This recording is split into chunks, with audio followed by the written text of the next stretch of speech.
बडगाव तालुक्यातील गोंडगाव येथे कनाशी येथील श्री चक्रधर स्वामी यांच्या कृपेने गुरुपौर्णिमेनिमित्त मानभोव पंथीय भक्तांसाठी चहा व फराळाचे वाटप करण्यात आले।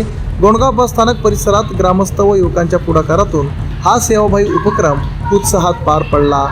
दिनांक 29 रोजी सकाळी 7 वाजल्यापासून संध्याकाळपर्यंत पायी प्रवास करणाऱ्या भाविकांसाठी चहा, पिण्याचे पाणी व फराळाची व्यवस्था करण्यात आली होती। या उपक्रमात गोंडगावातील अनेक तरुणांनी एकत्र येऊन दिवसभर भाविकांची मनोभावे सेवा केली। या सेवाभावी कार्याबद्दल ग्रामस्थांनी सर्व सहभागी तरुणांचे मनापासून कौतुक करत आभार व्यक्त केले। अशा सामाजिक व धार्मिक सेवांचे आयोजन भविष्यातही सातत्याने व्हावे अशी अपेक्षा व्यक्त करत उपस्थित मान्यवरांनी व भाविकांनी तरुणांना आशीर्वाद दिले। यावेळी तरुणांनीही भविष्यात गुरुपौर्णिमा तसेच इतर धार्मिक व सामाजिक प्रसंगी अशाच सेवाभावी उपक्रमांचे नियोजन करून समाजसेवेची परंपरा कायम ठेवण्याचा निर्धार व्यक्त केला।